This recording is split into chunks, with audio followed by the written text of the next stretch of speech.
Good morning, good afternoon, and good evening to you, wherever and whenever you are joining us. Welcome to our latest edition of What Caught My Eye, or WCME Sports. It is Tuesday, March 17th, 2026 at approximately 8:34 in the p.m. Eastern Standard Time. Welcome to our show. I'm your host, the coach Nick Vesci, joined as always by the boy Stephen Vesci. What up? And the man Stephen Comlow. Slancha.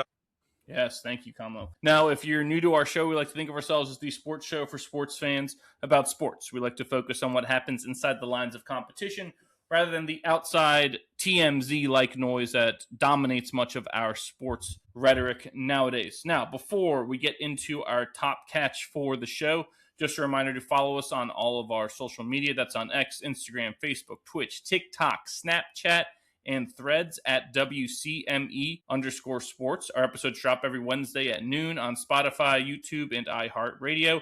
And all that information can be found on our website, WCMEsports.com. Also, if you're wondering if at any point one of us says we're drinking a beer, it's because, if you didn't catch it, it's March 17th, which means it is St. Patrick's Day, the day where everyone is a wee bit Irish. Except, of course, for Don't say it. Italians. Yes. Better. That's so much better. Holy shit. Thank you, Kento Brockman.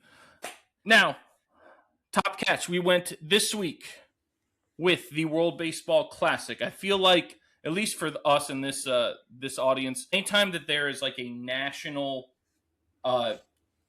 international championship on the line, let's just say that. Right? Your countries are representing countries. You have the best of the best from each country playing against each other. Pretty much regardless of sport, that's going to take precedent over a lot of other things, especially because of the fact that those tournaments, the biggest ones where it's international competition, they don't take place all the time.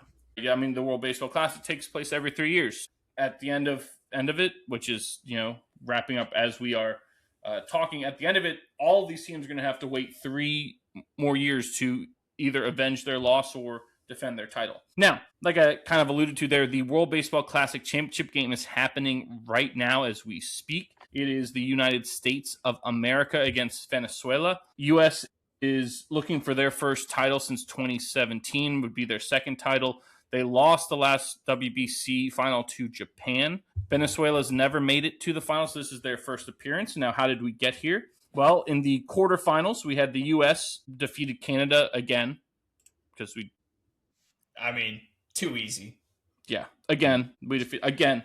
Been there, done that. And that set up a semifinal matchup with the Dominican Republic, who many people believed to be the best team after the DR just rolled over Korea. Then on the other side of the bracket, you had the Italians. They kept the party rolling after they hung on to defeat Puerto Rico in the quarters to reach the semis for the first time in their country's history. And that's where they met up with the Venezuelan contingent after Venezuela, I don't want to say stunned, but in fairly dramatic fashion, took out the defending champs Samurai Japan in a thrilling game on Saturday night with Willier Abreu providing like the go-ahead, the exclamation mark, the one of the home runs of the tournament that he hit that bomb late for Venezuela to go ahead and defeat Japan. Then, so our semifinals, we had U.S.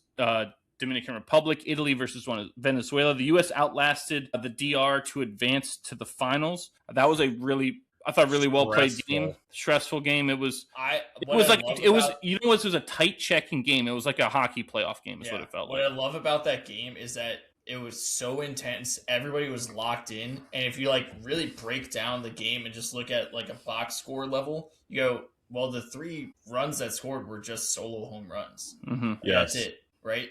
But everyone's locked in. The atmosphere is unbelievable. So it brings up a whole nother level of you're into every single pitch. And it's very World Series where you're living on every single pitch and it means so much. And then you had a home run robbery. You had Judge throwing a guy out. That game had it all. But it is kind of funny looking at a box score. You would go, man, every run scored was just a solo home run. That's kind of boring. But it wasn't. You're right. It was anything but boring that game. And then on the other side, Venezuela, they ended the Paisan Cinderella run after a late 7th inning rally to advance again to their first finals in their country's history. So again, happening as we speak, the USA is taking on Venezuela as the bottom of the 2nd inning. Currently the score is 0-0, as they like to say over on It's 0-0. This is America. The game's in Miami. What are we doing? Miami. Are you counting Miami as America? Have you been to Miami? What, little Cuba? It's not even that. No, not that. No. You're in a different country if you go to Miami. It just say that. You know how they deal with heresy like that in another country. Right to jail, right away. We have the best patients in the world because of jail. Right to jail. Thank you. When are the armed guards to take away the protesters? It would never happen in Baraqua. This would never happen in Baraqua. Yes. So I love it. Thank you, Fred Armisen. Any thoughts as we are seeing the end of the WBC? I would say the most watched WBC, the most hyped, the most talented rosters of the WBC we've ever seen. So I have one, and it's not necessarily to do with the exact matchup that we're watching play out right now. There's been a lot of comparison from the players about, oh, this is bigger than playing in a World Series. It's better than playing in a World Series. A World Series isn't as intense. And the captain, Derek Jeter, said it in the pregame, is that I don't think this is that's an apples to apples comparison. I think that's like comparing the Stanley Cup to an Olympic gold medal. Yeah. It's like it's not the same. Now, I will say I'm not going to take anything away from the World Series, but like to keep it with the World Baseball Classic, this is a very, very intense sprint, right? This is a sprint to the finish line, right? Every game's a game 7. Yes, every game is a game 7. Series, it's one and done. It's literally a series. So like if we played this final against Venezuela, even a best of 3, it would feel different. Yes, it would feel very different, right? And I don't think there would be as many people watching at home if this was game 1. Correct. I think that the fact that this is one and done, the fact that it's people representing their country, puts it on a different scale. Not to say that it's bigger, or not to say that it's smaller, or not to say that the guys aren't giving as much effort as they are. I just don't think that's a fair comparison. I think that's a little like apples to pears comparison. Yeah, no, someone brought up to me because people were like, man, like this is a tournament that's not even taking place in the middle of the season, and these guys are so pumped up for this.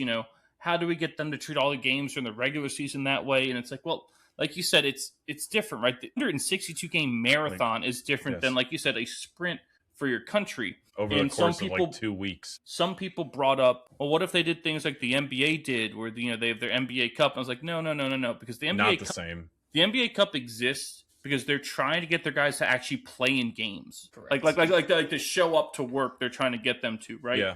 And forget baseball, taking less teams in the playoffs, right? Yeah. Baseball doesn't have a problem. Baseball doesn't have that problem. Yes. Mm-hmm. And so my thought was, instead of doing something like that, especially because it becomes so convoluted, right? I still don't understand the rules of the NBA Cup and how it works. All of those games are regular season games too. So you'd have to, you can't add games. You can't be like, okay, we'll do an in-season tournament, but we're also going to add these 30 games. Like, you can't do that. It's like right? adding multiple it's like adding multiple championship belts to boxing. Yeah, it doesn't make any fucking sense. So my thought was, if you wanted to try to emulate more of this, what if you did at some point a 4 nations face-off during the All-Star break? So you lined up USA, Dominican Republic, Japan, Venezuela, and you did a little mini thing there. That would be, I think, the only, I still don't think that'd be good because it's still so many extra games and all this extra stuff that you're doing for baseball. My issue with that, again, is that, people, even D-Row talked about it. A lot of these players, well, if we do it in the All-Star break, everybody's loose, everybody's ramped up, your pitchers are better or whatever. However, these teams would be way more careful than they are now with their players. If you're you think the Tigers would let Skubal pitch in one game, or a guy who might get traded, a guy that might get traded, and think about the All-Star break. It's not exactly halfway through the season; it's more than halfway. You get done with the All-Star break, it's now a sprint to the postseason, right? You have teams that are figuring out who they're going to trade. Then you have teams figuring out, okay, we need to win X amount of games here to get to the postseason, and then you're going to risk at that point, Skubal or Schemes or what, Pittsburgh. But that's also why you're going to risk some of these guys to then throw 4 or 5 extra really high energy games, really You're not doing that because right now they're upset right now and it's spring training. The season hasn't started yet. If one of these guys gets hurt and is out for the first 2 months, it sucks, but you can walk it off. If he gets hurt and is out for 2 months after the All-Star break, you're done.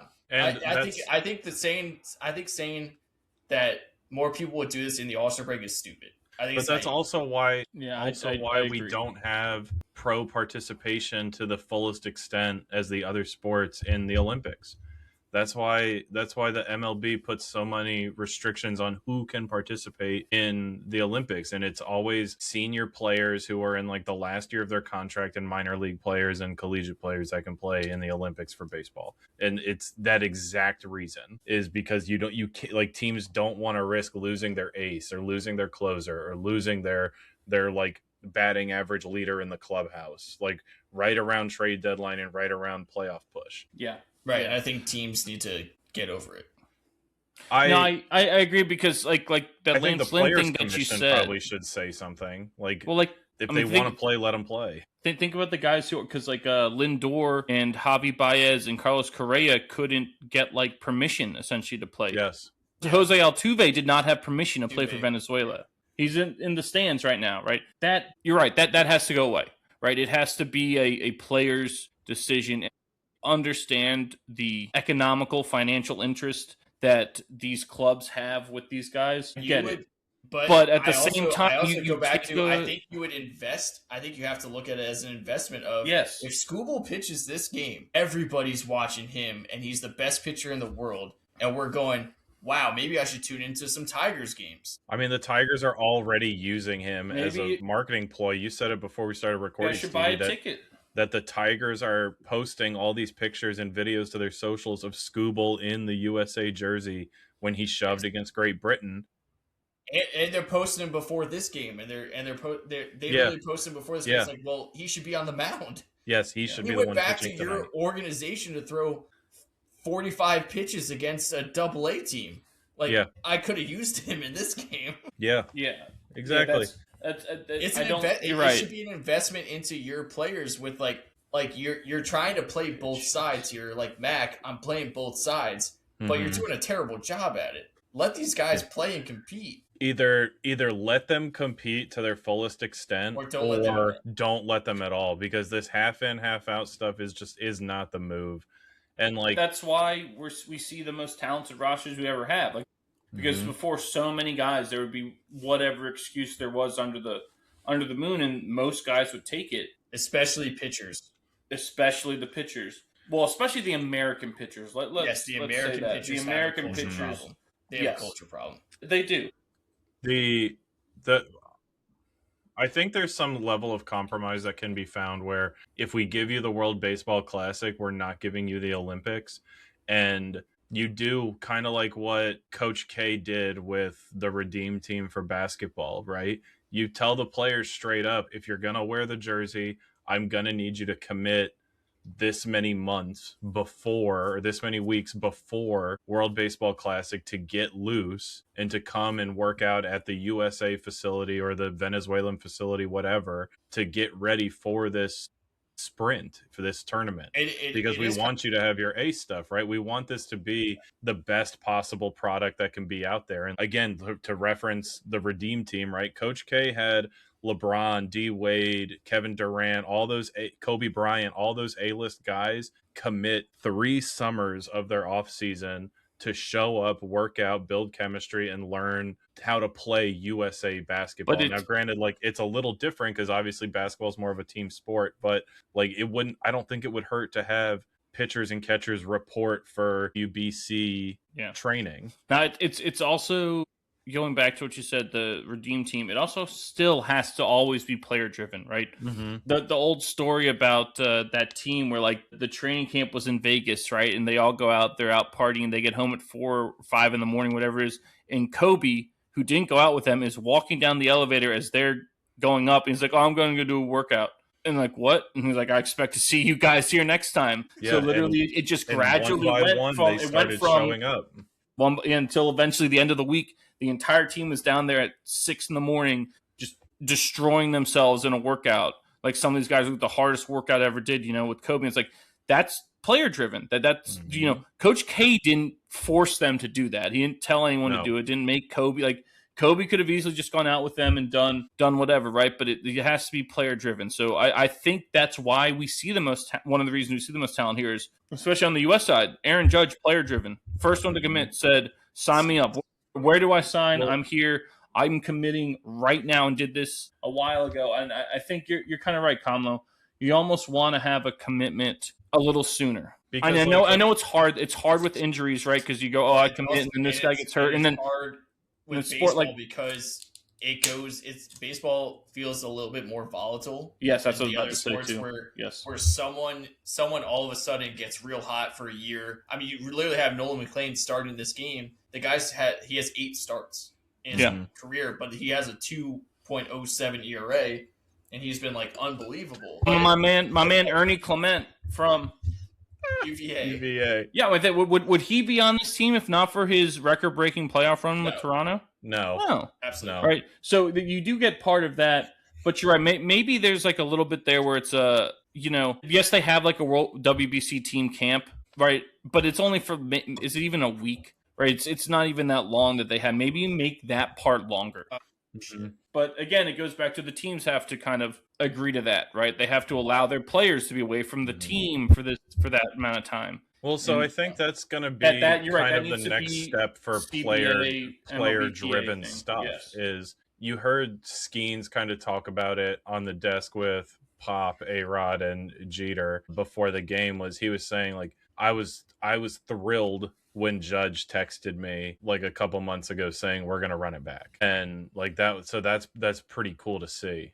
Yeah, but yeah, I think that's what they need, that sort of like leadership in the bullpen. They need like Cal Raleigh, or they need Will Smith to step up and be like, hey, let's link up before pitchers and catchers have to report to spring training, and let's throw some BP, right? Because it's not enough to just go out and loosen your arm up. Like, you hear all these players talking about ramping up for the season and getting their body ready to move in the ways that's required for a pitcher and a catcher to move. So like they need to start that ramp up process early if they want to have their A stuff for the WBC. And I do want to bring up too, right? You bring up the ramping up, and they'll bring up like, fatigue or all that stuff. Many of these players on the Latin American teams were playing winter ball either in Venezuela or the Dominican Republic or Mexico. Like a lot of them, like Ronald Acuna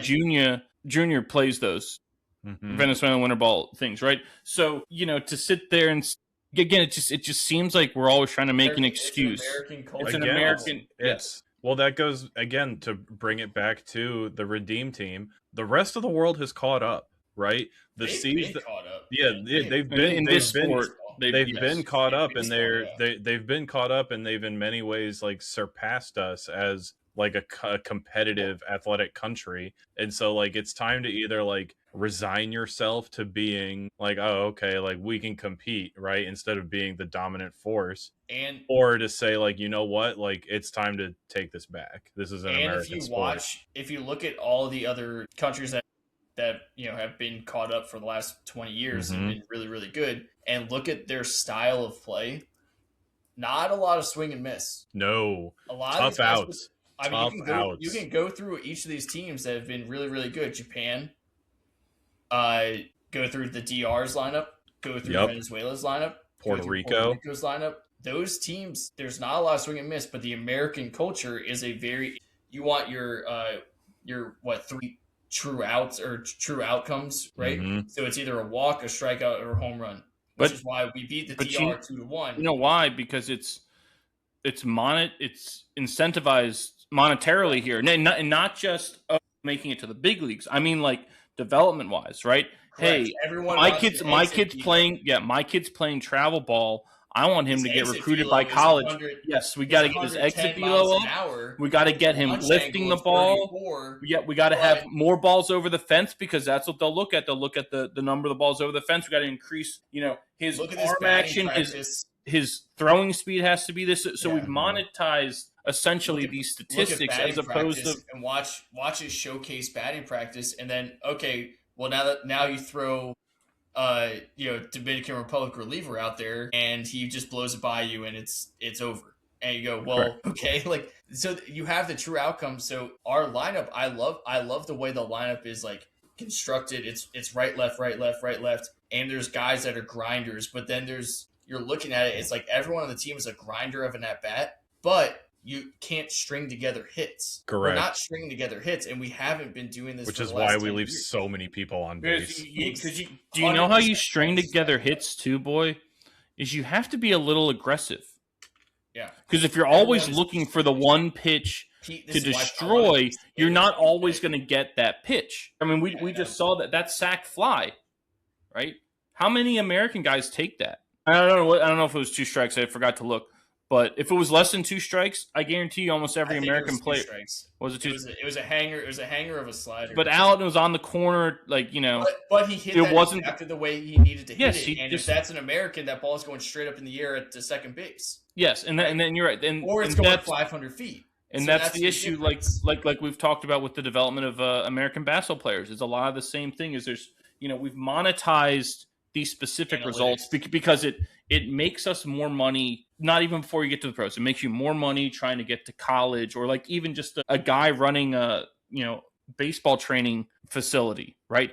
These things all sell. It's all the how do I maximize my profit, right? And so it's less about doing the things that help you be successful and more about producing outcomes. 2-0 count pop up, Mhm. right? Against Eddie Rodriguez, he's an okay pitcher. He's good. He's been very good, but I don't think he's a great pitcher. I mean, Luis Severino the other night, he was mowing us down. Luis Severino has never pitched that well in his life. No, Yeah. he has. You been know at that least as 8 a Yankees fan. It's been at least Yeah. 8 years. If that, Wale. I think that may have been the best he's ever pitched. Wale. I mean, you're watching right now against Eddie Rodriguez. You should be able to string together some hits and get some runs in. And it's I don't think we even have a hit, do we? Problem is yeah, and it goes exactly to your point. Like, look at it our takes Bryce Terang to do it. look guy at whose our approach look at is our different. lineup. Our lineup accounts for probably more home runs from last season than any other team. And I need Right. and it's hard and it's really really difficult to tell, the Mark DeRosa and his coaches to like, okay, we're gonna build the lineup. It's really They're just difficult being to tell them, like, hamstrung though. oh, I can't have Kyle Schwarber. I can't have Kyle Raleigh. I can't have, because they're true outcome guys, and I need Judge as my true outcome guy. Mhm. Like it and Harper as my true outcome guy or whatever. Like, so how do you construct the lineup? And these are the best players in the world, but they can't string together hits because they all have the exact same approach. The Yeah, I mean, other issue this is too literally is- the issue with the Yankees that I've said for years. the other issue too is like, and this goes back to just like Now, being able to we do bring commit up the issue players to though. playing. ahead. Let's before Kamala goes right. We're still in the championship game. We're still watching us. This will be 2 WBCs in a row. We're in the championship game. Issue They have the maybe talent. yes. Maybe Yeah. issue isn't the right thing. Maybe it's something to look for or something to keep in mind. I think it keeps it. Hmm. I think it's dominant. Yeah, Oh, exactly. That's exactly it. Is that like we've talked for the last like episode or two, and I'm sure we've talked at the water coolers at work about like how hamstrung this team is, and how you were saying how the Venezuelan coach was getting calls from MLB teams about like, you can't use this guy, can't use this guy, can't use this guy. But like the issue too is like, not all of that is as transparent as it could be, and so now you look at the lineup, you look at the lineup card, and you're wondering, okay, is D-Row keeping Gunnar Henderson out of the lineup? Is he keeping Gunnar Henderson out of the lineup because he didn't like something that he saw in the last game, or are the Orioles calling and saying that's enough? So You know what I mean? Like, I understand. You're right. I It brings understand up like tinfoil hat 100%. conspiracy Yeah. stuff. because I will say and it's this. dominating the conversation. Raymond is Instead of in the talking about lineup. baseball, we're talking It's about a lefty like starter, but Yeah. It's great. Kamlo's is Yes. the idea is, But is however, that's what he's getting at. Kamlo, you are onto something too. With like, I would rather see Gunnar Henderson in there than Schwarber. I think Gunnar should. I mean, be the bat's DH. hot. And I also think PCA should be in instead of Buxton. But again, lefty starter. PCA also has a much more aggressive approach. Yeah, He's done very well. I would rather keep Gunnar and PCA in than Buxton and Schwarber. I think you have to play Bregman because of his history against Rodriguez. and I feel like I mean, Bregman. this is really really difficult to put together a lineup, and then especially because you're hamstrung with a Now- lot of things. So Yeah. I also think we need to applaud D-Row for the Dominican Republic game because he pushed every button correctly in the Yes. exact right moments. Yes. Bringing in Tyler Rogers against Juan Soto was incredible. To take out Paul Skeens, who's the best pitcher in the world, bring in Rogers for that funky submarine delivery, which is awesome, and get Soto to immediately hit a 6-3 double play to get out of the inning in one of the biggest moments of the game. Actually, probably was the biggest moment. So I'm glad you. Yeah, I 100% agree with you. That was fucking awesome. Hats off to D-Row. We have the right guy in the spot, in the manager spot. But I'm glad you bring up Juan Soto because like this is something else I need to get off my chest about professional athletes and these international team games. I am so tired of these like big A-list players copying these pleas. We saw it with Nathan McKinnon, and now we're seeing it with Juan Soto. Well, will you tell me who the better team is? Yeah, the team that's going to play tomorrow is the better team. How about that, asshole? I'm so tired of the cope, bro. I'm so fucking tired of this. Like, can we just be graceful losers? Like, not just for the sake that, like, hey, it's a World Baseball Classic. Like, it's like I think it's supposed to be as fun as it is competitive. Drinking a beer. Drink a beer every time Juan Soto or But Nathan like, I'm tired. Like the competition is over. No sipping, people. The competition is over. The score is set. Your team is not moving on. Better luck next time. Like it's time to put on your role model hat and show what it looks like to lose graciously. I'm tired of these teams I'm tired of these players copying these pleas and trying to just like streamline the narrative to something that's not there. You know what my favorite part about this is that Juan Soto and Nathan McKinnon are the ones best that friends. Complained. No, they're the ones that complained. They're two of the best players in the world, right? At their respective sports. Sport, right? And they also screwed up in the biggest moments in those games.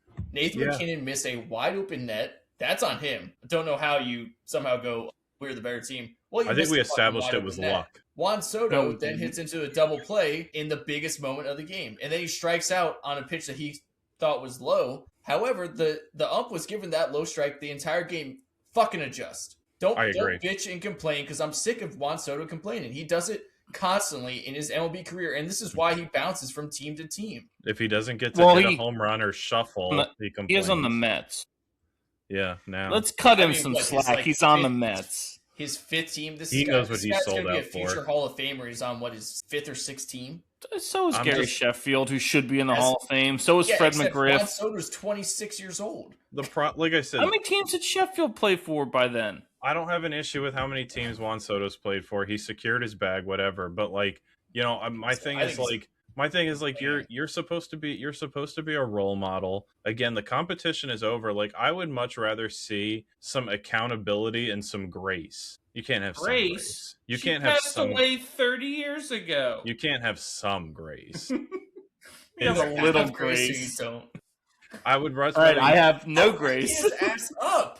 Much rather see someone retire and lose with grace and be a role model and own up to your mistake than to just say, yeah, well, sometimes the better team doesn't win. Like, fuck you. Fuck you, Evansville. Yeah, fuck you, Evans. It's a great video. But yeah, I mean, now I've done a lot of griping and complaining over the last, let's call it 20 minutes. Old man over here. But I will say this has been some of the funnest stretch of baseball I've watched in a very long time. This tournament is so much fun to watch. It's a shame that it doesn't come around more often. But man, I'm eating the World Baseball Classic up. Yeah, so it's been a great showcase for the game. It's been a great global showcase for the game because not only do we have like the best teams, right, have had the largest share of their best players we've ever seen, we also have many of the other teams that aren't looked upon as the big guys, like your Canada or Team Italy, right? Like, being not only like being competitive, but like being very good. Italy I mean, Great Britain Italy too. Italy came into their game last night with Venezuela as the only team to not lose to drop a game in the whole tournament. Italy, a whole group of people who are of Italian blood abroad, basically, whose biggest mission is to what? Mm-hmm. I know, Another team that put the ball in play. You know, whose biggest mission is essentially to try to grow the game in Italy, to have that roster be more and more people born and raised and gone through the Italian baseball development program each time. So you see them have success, and these are all positive things. There's all great things that, again, at the end of the day, always have to be player driven, right? Without the commitment of Pasquantino and him getting Caglione and all these other guys to commit who are really good players, like your Antonacci. I love that dude. I do too. Dominic Canzone, Jacob Marcy. These are like guys who are starters, right? I mean, Kyle Teal, who did get hurt, unfortunately. Kyle Teal from God, he's good. Virginia. Thank you. UVA. Mm-hmm. Wait, is he from Virginia itself, or is he from like Jersey or something? I thought he was from New Jersey. But so Andrew Fisher, they're Tennessee guy. Yep. You got all these guys who are true talents, not just like, hey, these are the only guys who could get to come out. It felt like, at least listening to the Italian team and the guys talk, guys are chomping at the bit to be on this team. Guys are chomping at the bit, like Jazz Chisholm chomping at the bit to be on Team GB, right? Dude, that's from where my family's from. Really? He's from Ridgewood, New Jersey. Ah, there we go. That's pretty cool. It is. All right, you got guys chomping at the bit to get out there, right? And that is the best thing of all. Now, again, we brought up, the issues, especially with the American pitching and, things like that. And then the issues of not allowing like an Altuve to play, and that needs to be resolved. But I feel like this is, the upcoming CBAs or something. These are great opportunities because of the momentum with the fact that, there's a lot of other guys out there, right? So if you're not going to let X guy do it, there's a lot of other guys, and not just like down the line guys like, oh yeah, I might not have a job in a month. I'll play, but like guys who are going to start, like opening day starters on teams that like if you're not going to let Altuve play, there's going to be Michael Garcias of the world right there for you. Team Venezuela's like middle infield is Tovar and Michael Garcia.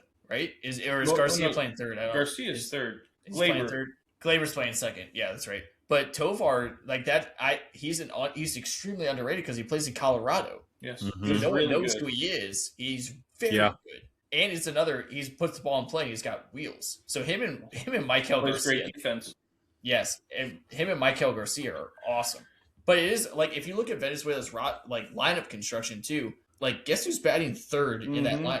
Is Luis Ariz. Yeah. Right? Yes. We have Aaron Judge batting third, and you go, I mean, no contest, right? But when you're playing these tournaments and you're doing these things, Luis Ariz keeps the momentum going. He keeps the lineup going. Because he gets on base. Or he puts the ball in play. He gets on base. You're right. Steve, you said one of the lowest walks. He actually has one of the lowest walk rates, but he hits the ball constantly. Yeah, like Tony Gwynn didn't walk a ton. That game against Italy last night, I think it was the 2-2 tie, and he broke it open to 4-2. And I'm looking at like he's not the guy I want to face if I'm Team Italy, because I would rather face Suarez because he's got swing and miss in his bag, right? I'd rather face Wilyer Abreu. But the one guy on that lineup I did not want to face in that situation is Luis Ariz, because he's going to put the ball in play. Yes. And he immediately gets a base hit into left center and scores two. And it's like, that's what he does. And it's kind of, you go, well, if that's the American team, it's either a 500-foot home run or a pop-up. Yes. And it's hard. Or a strikeout. Or a strikeout, yeah. Yeah. But again, when you do connect on that home run, though. Great. And it looks fantastic, and it's big, and it builds. It's awesome. But the credit to the Venezuelan even the odds. Well, the Venezuelan fans who are... That's what it feels like. Tossing me down a Mossberg pump. Yeah, but the Venezuelan fans who are out in force understand baseball so well, and they were going nuts. Rightfully so. You're right, boy. If the American team, if Dero tried to put the Luis Ariz of the team batting third, I feel like that they would be an uproar. Bryce Durang or something. Like Gunnar Henderson. No, like, Ariz is so, unique. Unique. Very unique. Right. I mean, Judge really is our comparison because he's the highest batting average. Him and Ariz probably have the two highest averages. Yeah. Right. But, if there were Tony Gwynn, Tony Gwynn were out there, or Wade Boggs, and you batted them third. When you had all these other guys out there, when you had Barry Bonds or Mark McGwire or whatever. I mean, well, Barry Bonds is an unfair comparison, but if you had like Sos or Mark it's a McGwire, super unfair comparison. It's a crazy unfair comparison. Yeah. There's like no shot Harper puts the ball in play here with any.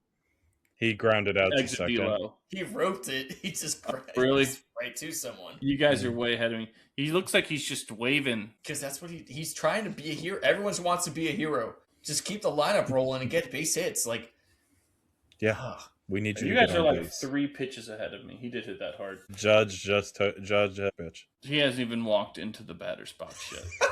There he is, captain, my captain. But yes, I do again want to end it on a positive note. Yeah, because this tournament has been great. It's been great for baseball. Been great for baseball globally. Fun. Our paisans acquitted themselves so well. It was, fantastic. And the hate on them is purely driven by first off, Italians standing in Benito Mussolini. American hierarchy. That you can't say that name, by the way. It's not an okay name to say because of what he represented and did.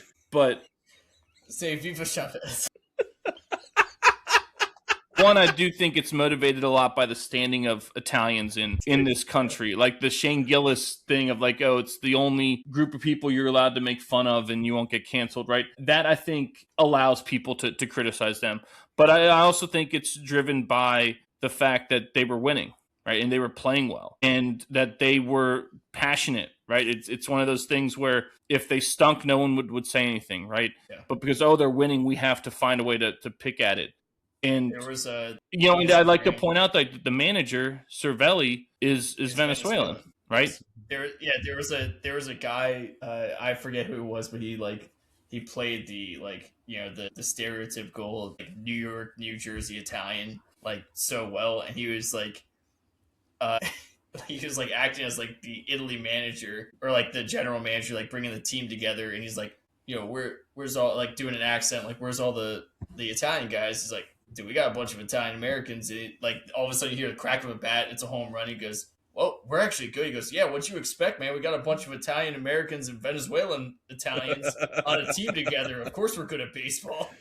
Yeah, but and the other thing too, everything I've seen and read, so much pride and support from the country of Italy, and like the people of Italy we're excited, like truly excited, because this in the last couple weeks, Italy's rugby team took out Great Britain in some tournament, and then Team Italy just beat the USA in baseball, right? That happened like in a week span. So literally, it's seen as a huge point of pride, very similar to us beating Canada. Yannick Sinner won Indian Wells, and he talked about in his acceptance speech how Kimi, is it Antonelli, I believe, the young Italian F1 driver, won that race, and how it's like such a great day for Italians. But I mean, think about it, right? Yannick's, neither of their names or any of these things add up the same way some of these guys on the baseball team don't add up to what you would consider. So it invites people to criticize, whereas there's no criticism. All these people are Italian,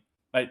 That their roots run to Italy. That's where they come from. And all these guys on that Italian team spoke about the amazing experience to represent the country and their heritage and all the ancestors that came before them, who they're standing on the shoulders of, that allowed them these opportunities, and as a way to honor them and also still honor the Italian people. And I didn't see, saw so many things from, again, people in Italy in support, like so many things. I mean, I don't know if you know this or saw this, actual Italian politician liked a comment I made. I commented in Italian to something and he liked the comment.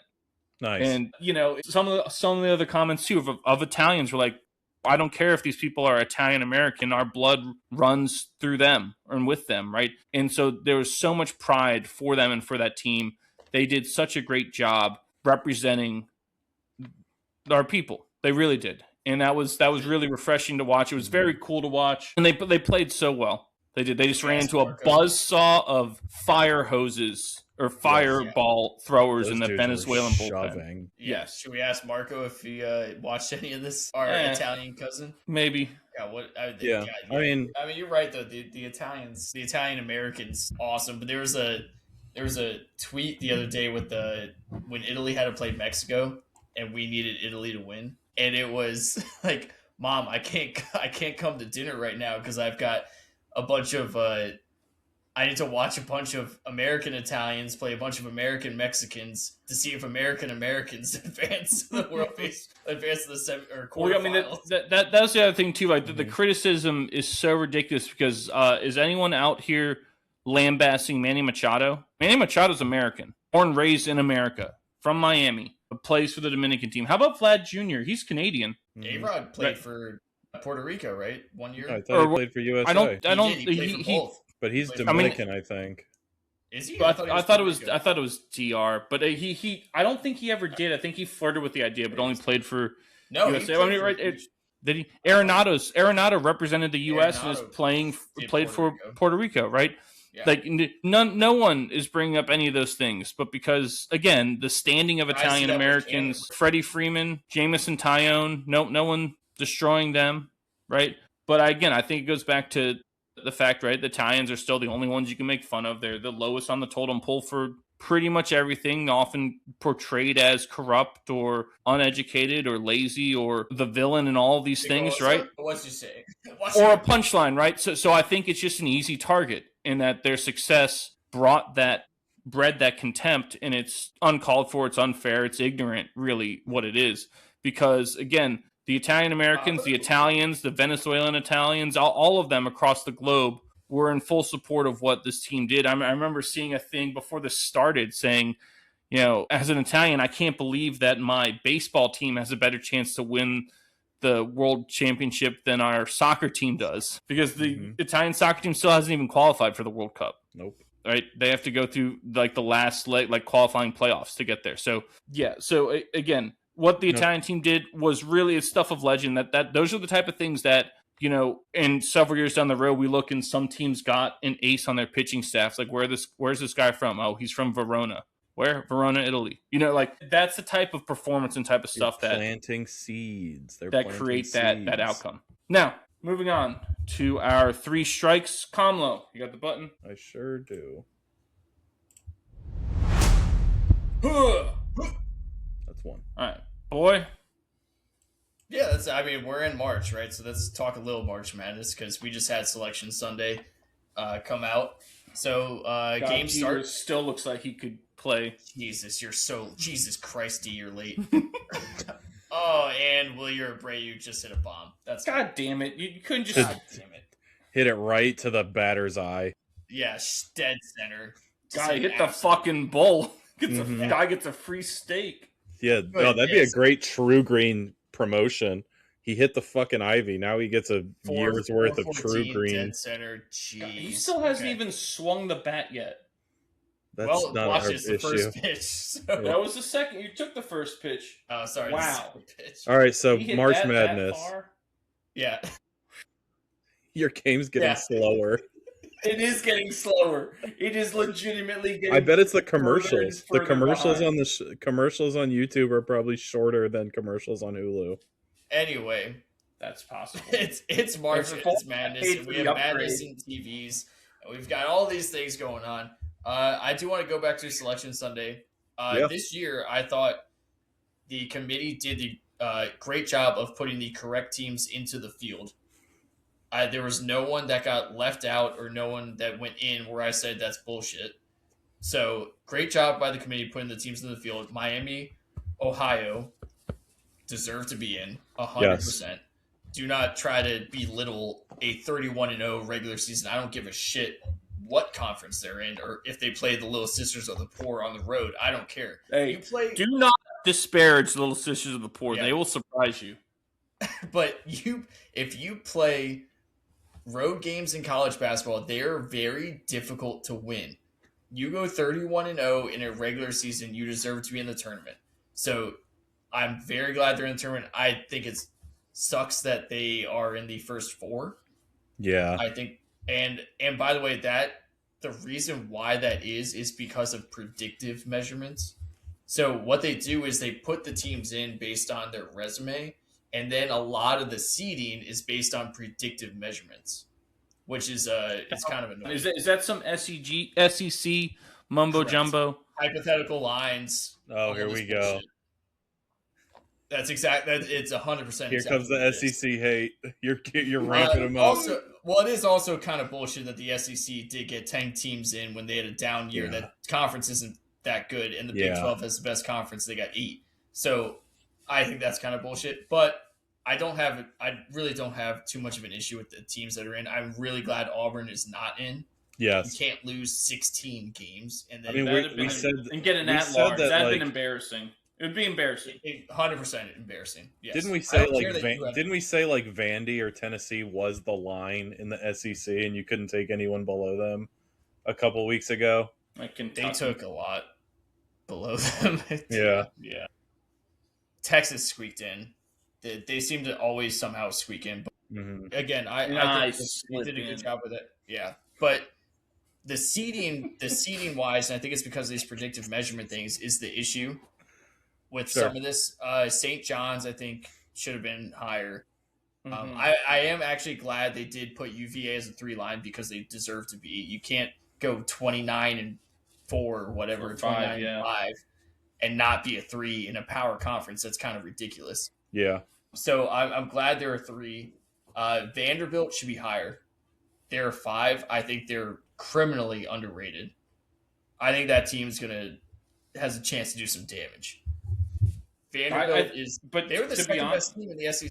To be honest, it goes back to some of the, I don't want to say corruption, but in the club. You're not in the club yet, and also they hate Pitino, as judged by the severity of the whatever punishment that was handed down to him after his one assistant brought strippers to the recruits. They hammered Italian discrimination. Women of the night. They hammered Pitino disproportionately for that, I believe, and I think it's still that they don't like him. So, we're not gonna. He would essentially have to go undefeated if he wants something better. I mean, he beat UConn I think twice this year. He also got destroyed by UConn in one of the games, but they missed. Ended up winning the Big East championship. Ended up winning the Big East championship. Beats UConn twice and gets a 5 seed. I think they only lost like 6 games or 7 games, something like that. So I think St. John's got their seeding's low. I think Vanderbilt's seeding is low. Those are those are the only ones I have an issue with. So I think the committee did a good job, and I'm excited to go into Thursday with this because I think we have a great representation this year of the strongest field, and I also think you're not going to get chalk this year. I was about to ask. Will not get chalk. You don't think, because I feel like NIL, I feel like for basketball has made it more chalky than for football because football's allowed. Like you said, it used to be in football that Ohio State or Alabama would literally their first through fourth string would start for every single team. But now NIL's taking those guys and spread those out. Whereas basketball, it's now if I show up, like now all the top teams just pay for them because you only need 5 guys, and so it's just all these guys there. And you are correct in that. However, Duke, Arizona, Michigan, Florida have been the best teams, right? UConn's there, but you have this group that's right behind them that's also really, really good, and I think the seed lines of 3 through 5 are really dangerous. That's why I don't think you're going to get chalk, because I don't think the seed lines of 3 through 5 last year were that dangerous. Now, I will say there's always, people who want to try to predict the bracket based off of X, statistics and precedent and research and stuff like that. I will say a couple things that I saw that, opened my eyes. It's if you're picking your national champion. Now, picking the bracket is different than picking the national champion. Yes. Right? It's very different, right? Now, some stuff I saw was the week 6 AP poll. So that's at the beginning of December, somewhere in there. After they've done all those tournaments, those neutral site tournaments, is always been the biggest predictor of March success because the environments that you're in for those tournaments mimic the environments you're going to be in for the NCAA tournament because, again, it's a neutral site.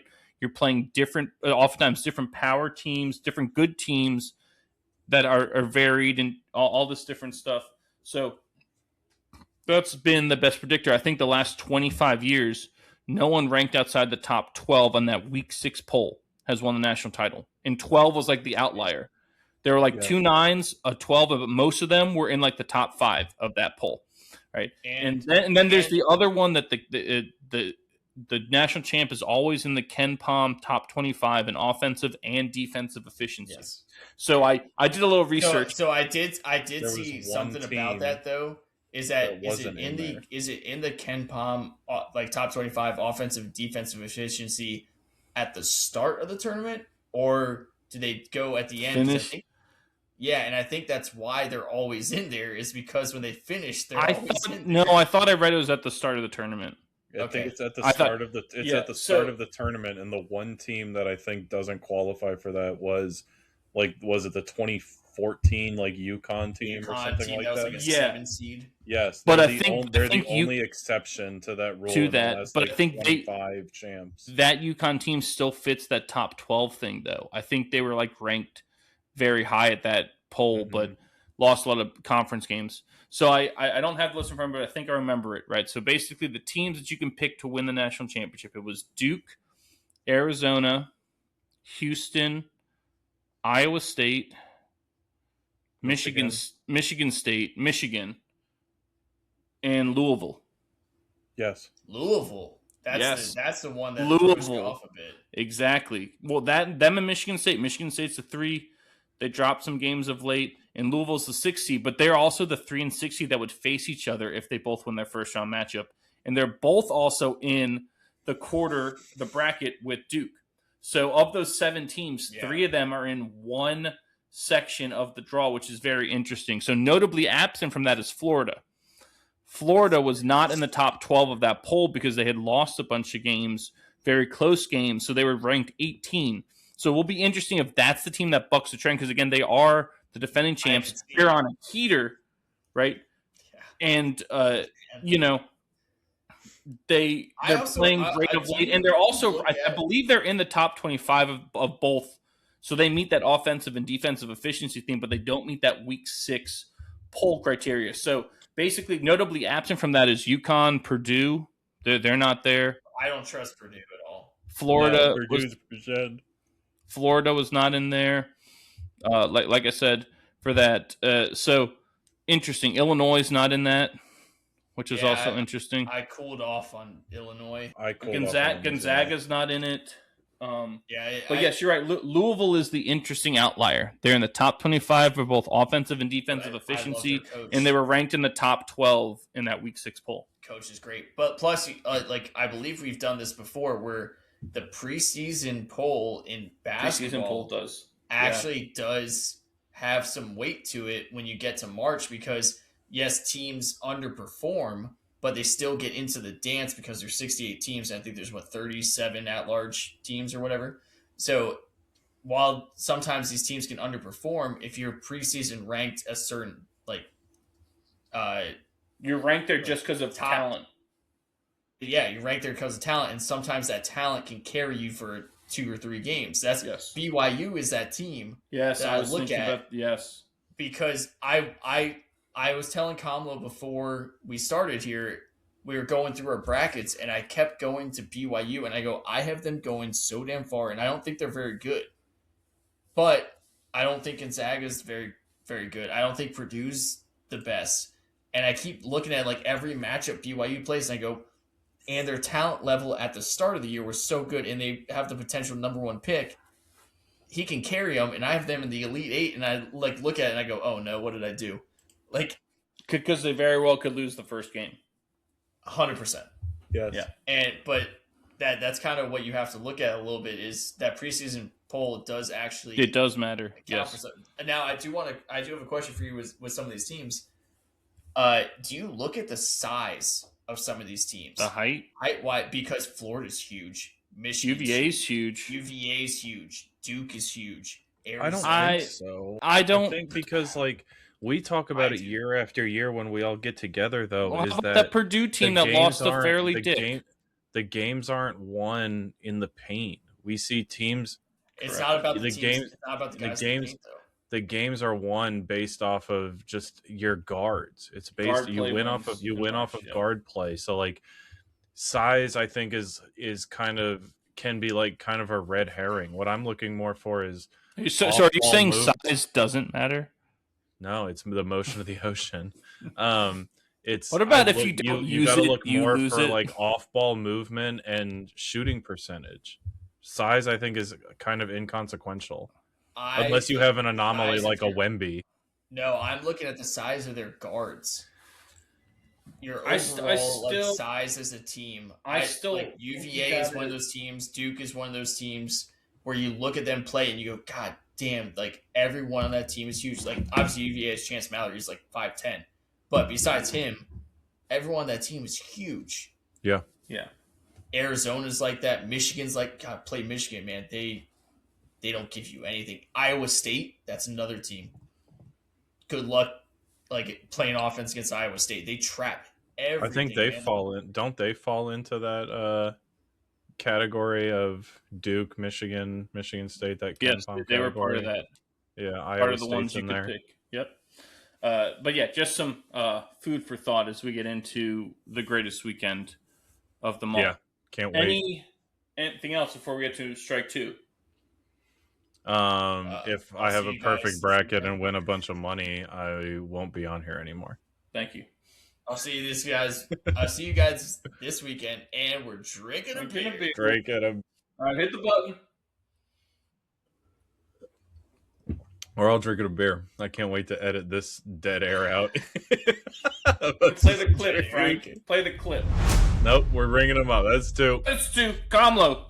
So, World Cup is right around the corner, and we had a very special request come in from a friend of the program, AJ Smith, who wanted us to talk about our take on the 6 new World Cup rule changes. Now, there's quietly been changes to the World Cup and the World Cup format going on, I would say, over the course of the last couple. Particularly, I believe it like the one in Rio and Qatar. I think we saw. Well, I mean that whole Qatar tournament, they changed the time of year they played. Yes, because one of the changes that was highlighted in the video Stevie sent us, or the reel Stevie sent us, was that they talked about splitting up the halves into not necessarily quarters, but allowing for a hydration break. And we've seen that happen in hot climates. And with the amount of games that are going to be played on the East Coast, where the weather can be very humid, like 110 with the heat index, like it makes sense why that would happen. So I don't have an issue with that. Well, the guys do that.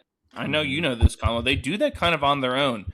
Yeah. If you notice and watch a soccer game about during the time of when that 3-minute that break is proposed, someone always goes down with a injury. Yes. Almost every single soccer game you watch around that time, and both halves, someone will go down like they just got shot during that time to give a break to everyone. So this eliminates the need for that. For you to go down because they're the horse. So rule number 1, what I'm going to do is I'm going to go through the 6 rule changes that were highlighted, and then we can talk about them. Okay, so rule 1, the first change. There is a 5-second time wasting rule in regards to throw-ins. What this means is if throw-ins aren't taken within 5 seconds, possession will be awarded to the other team. That's essentially no different than like if you go to like your like high school games or your college games, if there's a throw-in violation, right? If someone picks their foot up or doesn't bring the ball totally behind their head, possession is then turned over. But this just adds a clock to it. Hasn't there always been a theoretical clock, like the ref could, but the it's ref been could more only of give an etiquette thing. Yeah, but the ref the refs most could give a card for time wasting, right? They couldn't give change a card, possession. But what most refs will do is they'll look at their watch and then add it on at the end. Which we know is Boshi. Yes, especially in the first window dressing. Rule 2, there's a 5-second time wasting rule for goal kicks. If a player exceeds a 5 seconds on a goal kick, the opposing team will be awarded a corner kick. That's insane. That's cool. That's awesome. That's insane. That's because like a penalty. Yes, Or essentially, not necessarily a because hockey penalty. Sorry, it gives teams the ability to have a scoring chance now out of nothing. Now, what I don't like about that rule is we're not doing it the other way, right? They haven't said anything about wasting time for corner kicks. Was there not a thing on set pieces in that? Not It for was corner just kicks. goal kicks. No, they've expanded. We'll get to it, but it's not for time wasting. There is something for corner kicks and stuff like that, but no, nothing in regards to time wasting. The third, there's a 10-second substitution limit. You see this all the time. You know, the assistant, the fourth official will hold up the board. They'll put up Jamie Tart's number, and Jamie Tart will take his time walking to the end line. Take his time. Especially if that team is winning. It's like Serrano hitting the home run. Yeah. It's especially if a team is winning, if it's a close game, 1-0, and there's a substitution by the winning team, that player will take his time. But instead, what I think you're going to see is you're probably going to see some players, like if I'm down in the attacking third and my number gets pulled up like right before a corner kick or a goal kick and I'm coming off as a sub, what I would probably do is I would probably just exit the pitch there on the goal line. Which you know, they allow guys to do that now, right? Like that used to be a thing you had to go over to where the fourth official was, but now you're right. If I'm on the other side of the field, I can just go off on that sideline. Because if I'm playing a game in Philadelphia in July and it's 115 degrees out, I am not, and it's the 88th minute, I am not going to be busting my ass to get to that. Yeah, I'll go off on the goal line. Okay. I don't have an issue with this rule. The fourth rule, there is a 1-minute injury treatment rule. We want to talk about you want to talk about the Italians. The Italians made diving an art form going all the way back to the 2010 World Cup in Germany. Yeah, but then Neymar.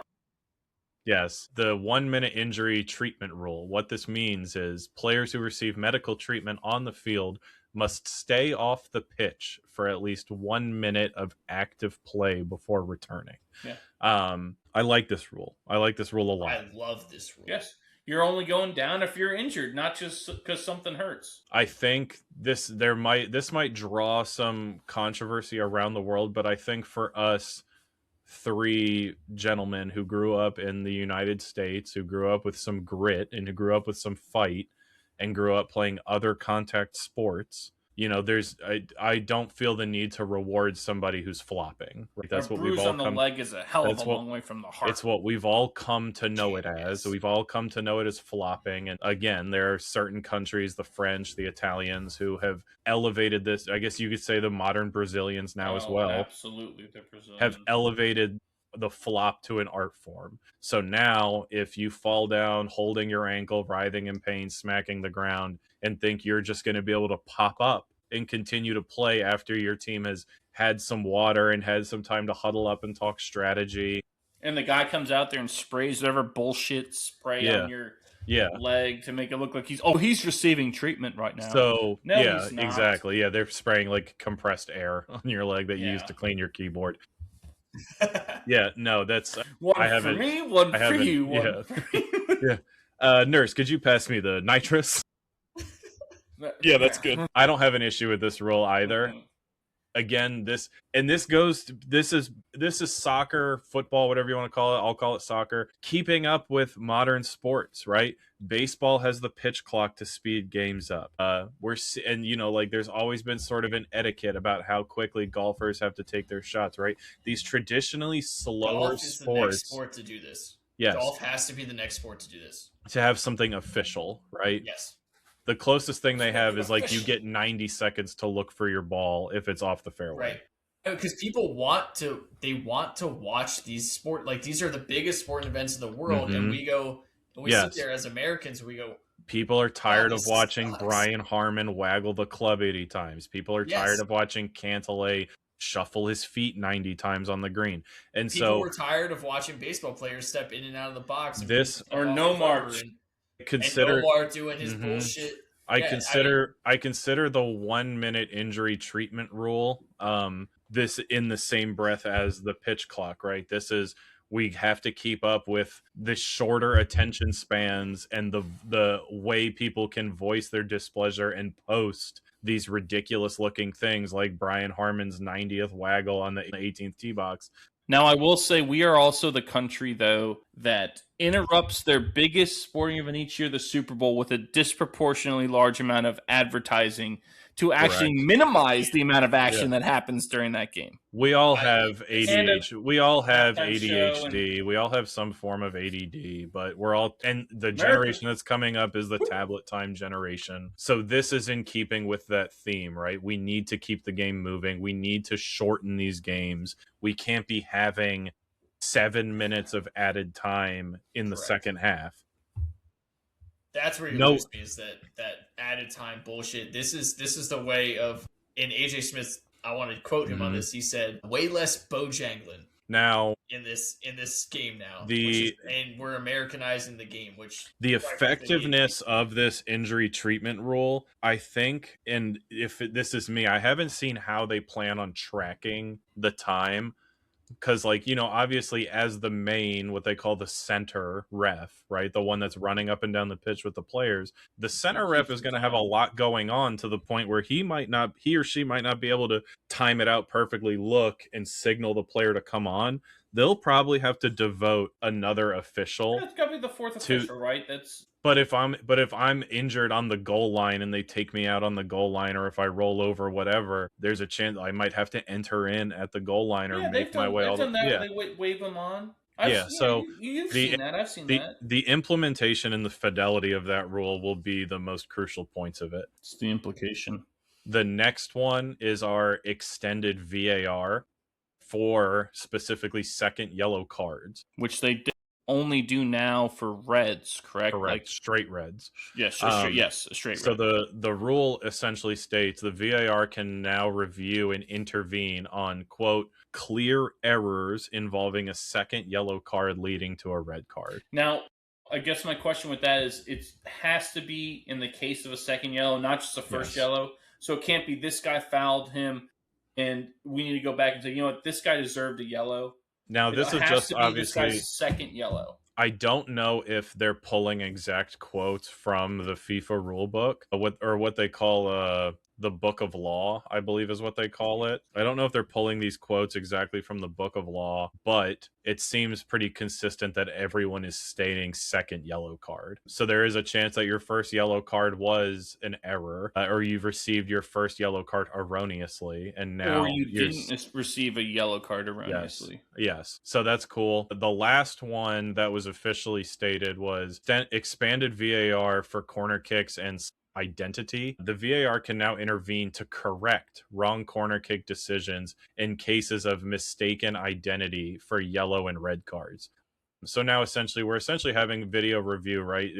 We're sending it up to New York, right, for baseball, right? We're sending it up to New York to see if this was actually a corner kick that needs to be awarded, or if this was actually, if someone else should have received this yellow card, right? Like, how many times have we seen the NFL refs call false start on the incorrect lineman? Yeah, that's right? all it is. Yeah, and that's or like in basketball basketball where they call the foul on the wrong guy. That's right. Yeah, that's all that is. Someone drives and they think someone committed a foul, but realistically it was someone else's hands in the paint, right? Now, something else that was cited in my research looking into all of this that wasn't listed in bullet format with the rest of this is, I think this is also a very, very big deal. So if you're familiar with soccer or football, and I'll call it soccer. Calcio, because we brought up Italians so much. Is if you're familiar with the concept of advantaged play after a foul, right? If Nick and I are on opposite teams, Nick fouls me while I'm running with the ball. The foul happens and it's very clear, but I maintain possession and maintain my charge forward. The referee will hold his hands out like this to signal an advantage and to continue play. Now, Nick might have committed a yellow card worthy offense. Come back later. And after the play is blown dead, like if a ball goes out of bounds or whatever, or offsides happens, any sort of stoppage, the ref would then go back and award Nick his yellow card. And I'll show him an Uno card just to shove it to him. We were flipping them the bird. We were However, inverted. the new rule for this is yellow cards will no longer be issued if a goal is scored after advantaged play. Why? Interesting. You could Yes. get like a delayed penalty in hockey. Yeah, think of Delayed it penalty, think of that's it like exactly think of what it it like is. hockey. But no, So see, that's bullshit because yellow cards mean more than that delayed Yes, penalty. they Because as do. you know, Kamlo, you have that yellow card accumulation. It changes how you play, it changes Everything. It It changes could how you play the affect your- next game. it could affect your standing in the Yes. lineup. It affects how your coach approaches group play. So my immediate thought was the same as yours. This is very cool. This is a lot like hockey. But then I thought, but if this player, like if Luis Suarez bites me in the first half, but I end up scoring a goal after he bites me, oh, okay, no reprimand for Luis Suarez. But and then the serial biter comes back and strikes again. He has a thirst for blood. He has a taste for it now, and bites me again in the second half. And now it's, oh, okay, here's your yellow card now, Well, Luis. no, he would get a straight red for biting, unless they change that just to keep him on the pitch. Yeah, Biting well, is only a I thought yellow. that after they suspended him for the second time, they should have taken his teeth. I thought he's done it 3 times. Yes, I he is swear he's at like a handful. He is. It Like, is literally 3. a handful It is of 3 times. times. He is He's in fact bit another human. He is in fact a serial biter. It's on the happened on field of 3 competition. occasions. But yeah, so I was kind of torn on that one. All in all, I don't have huge issues with the updated rules. Again, we're catering to a younger demographic. We're trying to keep the game young, hip, and in style. We're trying to make sure we keep people's attention, and we're speeding up the games, right? There's no reason for a soccer game to take 2.5 hours for a 90-minute game. So I will let's say, speed the shit up. when I read the stuff and I looked at it, this seemed very reactionary to the fact that this tournament is taking place in the United States of America. If this tournament were taking place in Australia, they wouldn't have implemented these. Or if this were taking place in the Netherlands, they wouldn't do that. But this, like you alluded to it, Kamlo. I For think us, it's because we sitting have here as Americans like these things because we see these faults in the gameplay of soccer. But soccer, we've talked about this before, soccer supporters are the most resistant to change of any sport, even baseball. So they would not be in favor of this if this were happening over the pond. Let me offer an alternative. We're starting out the same. This only happens because we're hosting it, and here's why I think so. All of these games are being played in American football stadiums. We have all the camera angles and positions already set up to review all of this stuff in these stadiums. In theory, they don't have that over there? In theory, it makes it easier to review every angle of every single one of these things. Now, obviously, they're going to take time and set some extra stuff up. I mean, they would have taken the time to set this stuff up in any country. But I do think because we're in America, and I do think we probably lead the world in this sort of technology. I mean, shit, we just implemented the ABS in baseball, which no one ever thought probably would ever happen. But because of the way baseball is trending in terms of speed and accuracy and how it relates to sports betting, I think this is another big reason why we're starting to see these things. Is we're gonna take the bias out of it, and we're going to hold people accountable to the letter. It's, there's a human element to these things. And, like you said, for baseball, that's was always the big thing with the strike zone and everything. So, it's part of the game. It's the human element, right? Mm-hmm. And that's a lot of what soccer feels like too, with a lot of these things where they'll say, oh, it's this and this. And that's why for soccer, there was a ton of uproar with VAR. And this, Kamo, on PKs. Yes. On penalties, with the goalie stepping off of the line before the ball was struck by the player taking the penalty. And because technically that's not allowed, but it's always been a thing you retard as a goalie because you're cutting down the angle, right? And you had at the beginning of VAR all of these penalties being retaken because they would ring down and be like, goalies were jumping off the line early, and you could see. Exactly, and people were getting losing their minds. And I believe it was Alexi Lawless who was like, "You asked for this, people. You can't have both ways. You can't say, oh, we want VAR to fix these discrepancies, but then we have this guy blatantly break something that's easily fixed by VAR, and then we lose our mind because, oh, that's just how the game's played. That's not how that works, right? So, you're right. We've moved in that direction. especially baseball wise. I think the balls and strikes calls are the same as that, and you're going to have people have the same reactions that they had with the VAR goalie thing. You're going to have the same reactions of, that didn't look like a strike. Oh, that barely touched the zone. That was a strike. No, if you want the automatic perfect strikes or not, you have to live with that pitch that looks like there's no way it's a strike, but it clips somehow little tiny bit of the zone as defined by the rules, then it's a strike. While the catcher catches it like this or completely exactly right. So you're going to have to live with it. That's why I think so much of, again, those soccer rule changes are driven by the American. I do think baseball did have a large part to play about it, because like Americans are traditionally as romantic and set in their ways about baseball as Europeans are about soccer. And if we can make the change for baseball, it's time for Europe to catch up. If eyes can change and yous can change, then everybody's can change. Thank you, Rock. Yo, Adrian! All right, now bring him up. Yeah, all right, Nick, bring him home. Oh, Geraldo Perdomo, that was low. What a terrible call, by the way. I knew it was a ball. That pitch wasn't even close. The Geraldo Perdomo, that started off as a ball. Because you couldn't even argue, he should have swung because it was close. It wasn't even close. Like, there's no reason to swing. Don't lie about that. It did not start off as a ball. That started off out of the hand. He recognized that immediately. This pitch is not even close. Even Mason Miller recognized it. The whole stadium knew it. No, the pitch is not close. It was.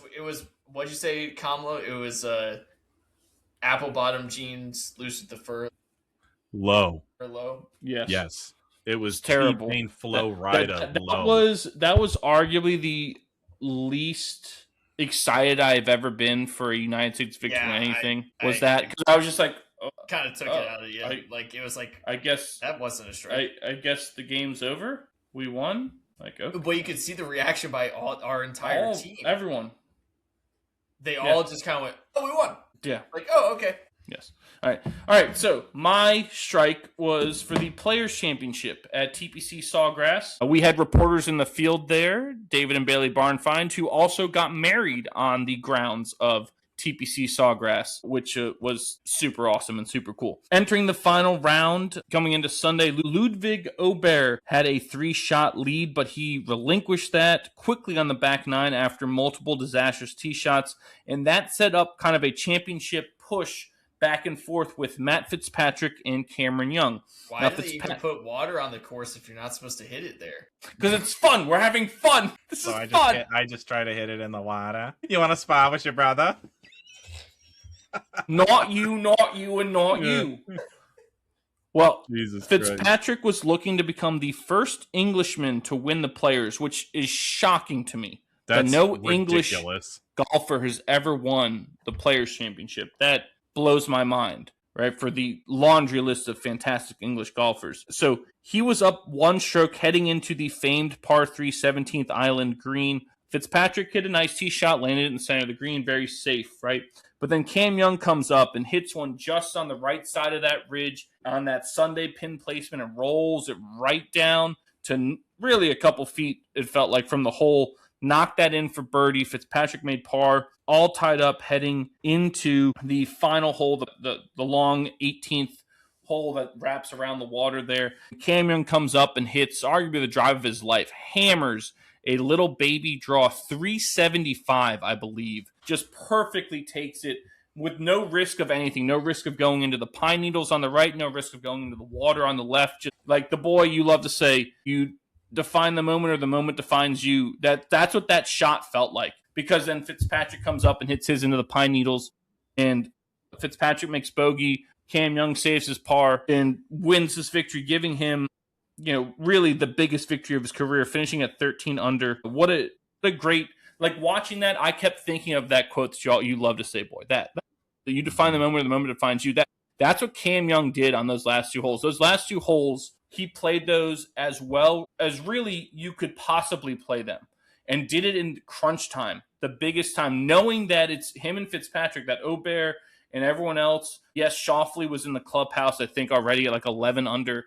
A ton of guys at 10 under that were finished up, and they weren't going to get to them. He knew it's just me and Fitzpatrick were playing together.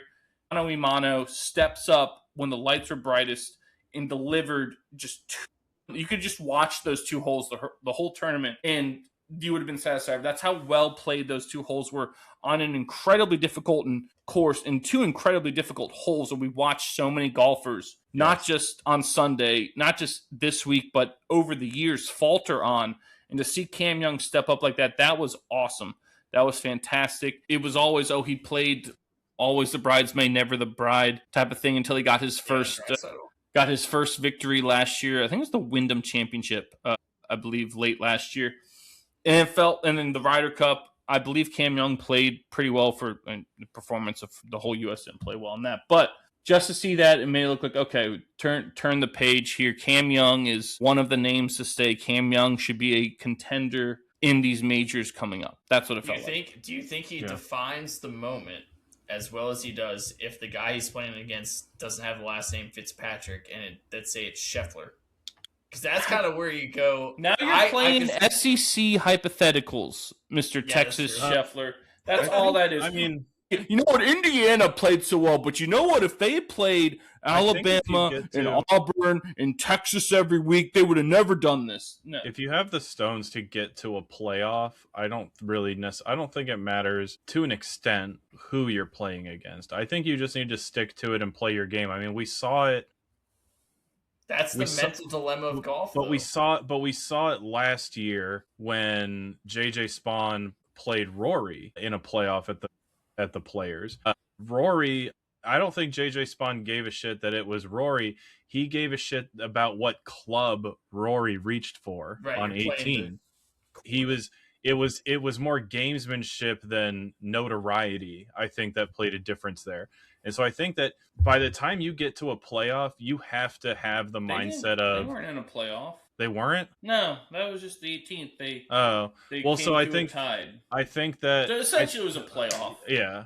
I think that...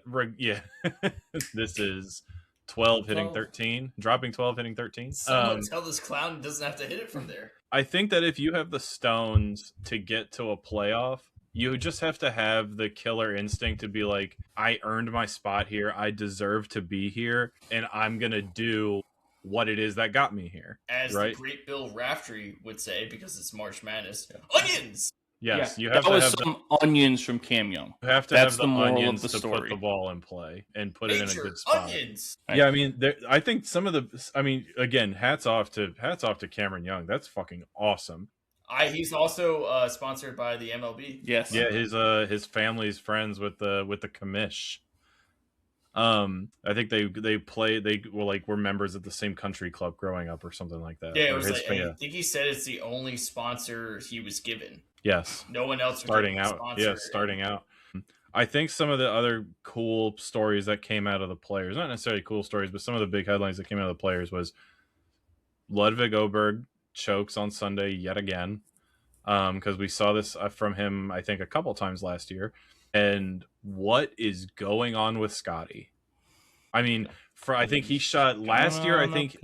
Last year he shot, I believe, one round over par all of last year, and now it seems like Thursday, Friday, it's almost like he's lucky to be there. He's lucky to be playing on Saturday with the scores and the way he's playing compared to the field. That's probably one of the more shocking things coming out of the PGA Tour so far is like, what the heck is going on? Like, is it just like, is it just that we saw like correlations in a lot of professional players' careers where they have a kid and you start to slump a little bit, or is there something else going on? 3 kids, and 2 of them were boys. I'm not saying, yeah. No, I think we all like. I love Scotty Scheffler. You think it's just we built him up so quickly? No, but this happens with every single person that gets hot for like a couple year stretch where we victim of their own success. Holy shit! Look at what they're doing, and you're looking at Scotty Scheffler going, he's in the prime of his career. There's no reason why it shouldn't continue. But golf is really hard. Yes, golf is really hard.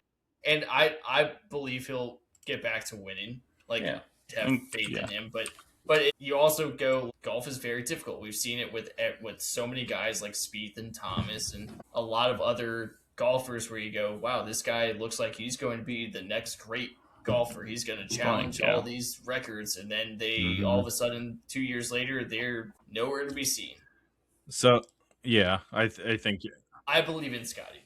I think that our American sports culture is always so quick to try and crown the next GOAT, right? We're always looking for the next. We're always looking for the next Tom Brady. We're always looking for the next Tiger Woods, right? And that, I think that's kind of part of next Scottie what's Pippen, going on. you know? Yeah, exactly. Sure.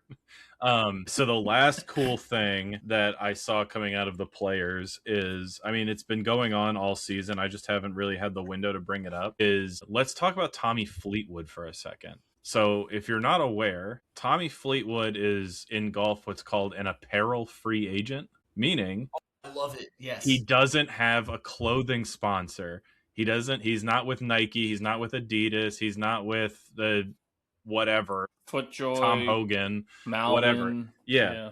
Walter Hagen, whatever. He doesn't have a clothing sponsor. So instead of going out and getting money to have patches and shit sewn on all of his like shirts that he has in his dresser, what he does is Wednesday when he gets there before his practice round, he buys clothing from the pro shop that is all like logos from the club, and head to toe that is what he wears. So we saw, I mean, so Sawgrass, right? He was Sawgrass hat, shirt, pants when they played Pebble Beach I did earlier that when this. I was there.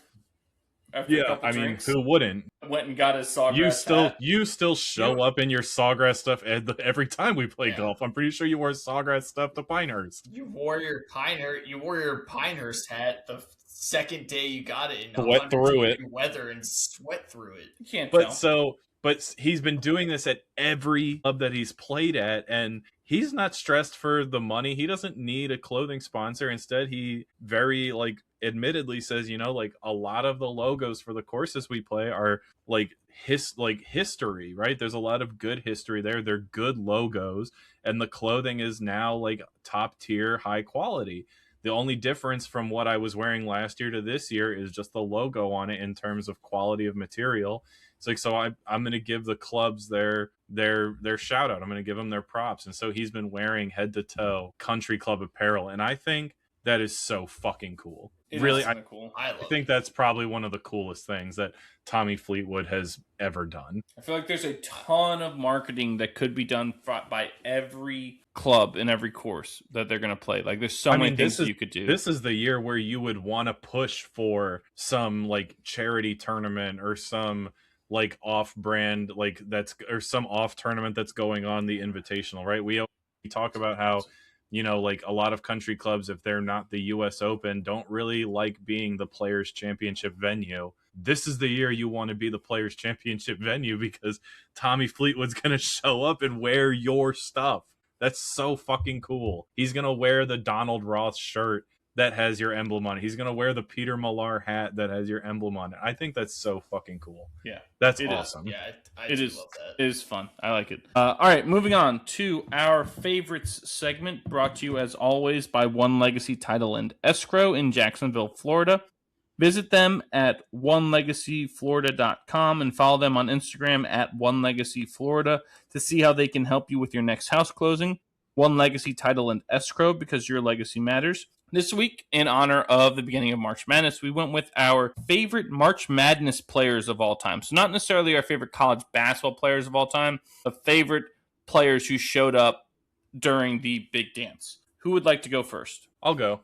You want to go first, Stevie? I was going to say I'll go. I think your guys' list would probably be a little better than mine. So I was hoping to maybe just get mine out of the way so I can sit back and kind of soak up your guys' list, if you're okay with that. All right. So for honorable mention, I went with, and it's not for any particular like long stretch or really anything cool that this young man did over the extent of the tournament. Instead, I went with RJ Hunter.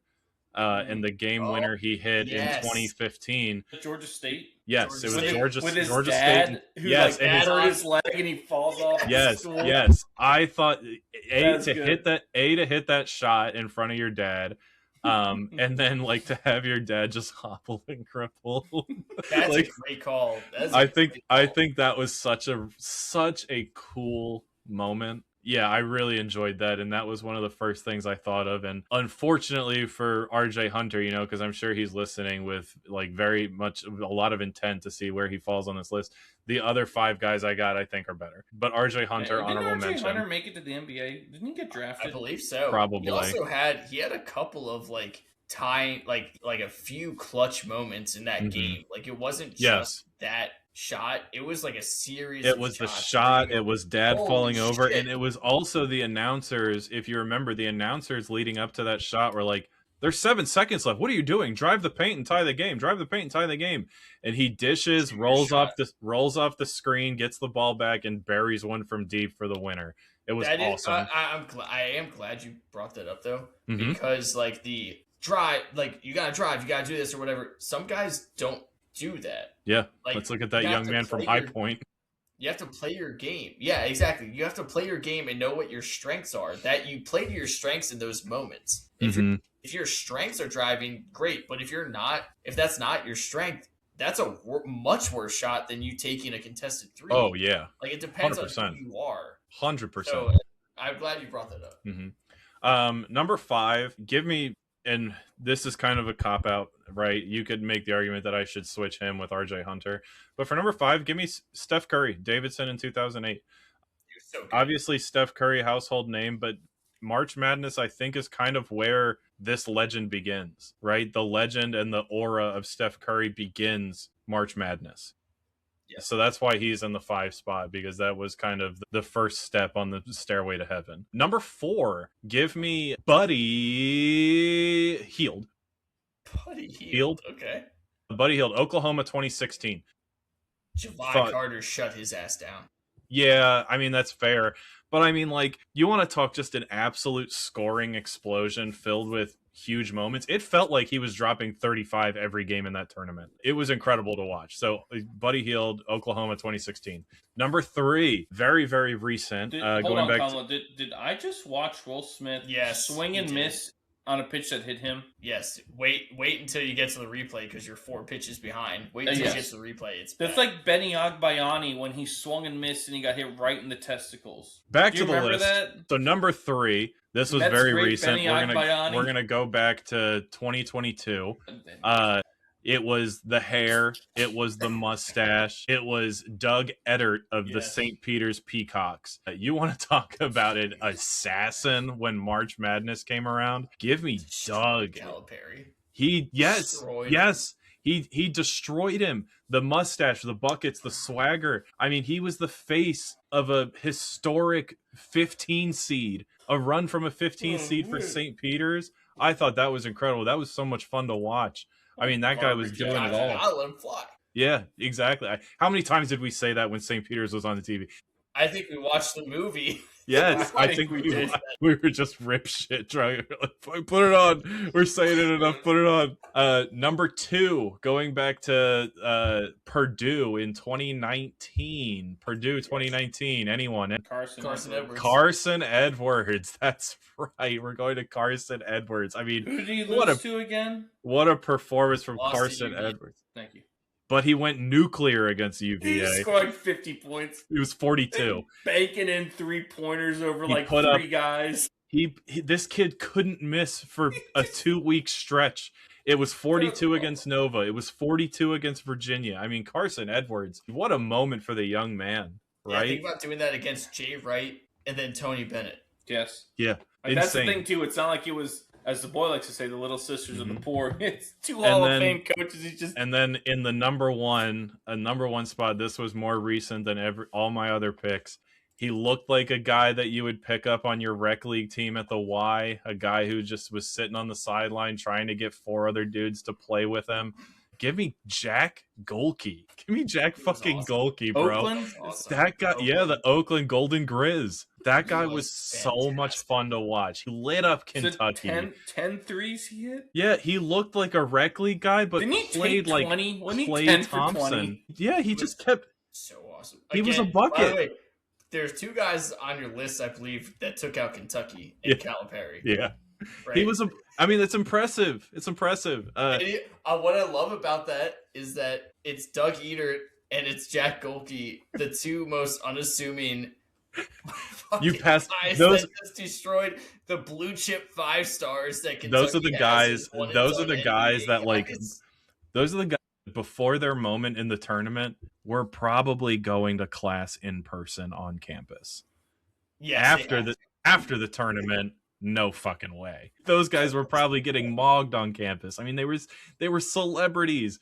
Jack Golke looked like a guy at the Y. He looked like a guy at LA Fitness, but he stroked like Klay Thompson. That guy was insane. We had so much fun watching Jack Golke light everyone up, dude. Oh my god, it was so much fun. Light that candle. I didn't even care that it broke my bracket. I didn't even care that it broke my bracket because it was fun to watch. I couldn't wait for the next time Oakland was going to take the court. That's my list. I'll hang up and listen. I actually love your list. I like it more than mine because you don't like follow college basketball the way I do. Mm-hmm.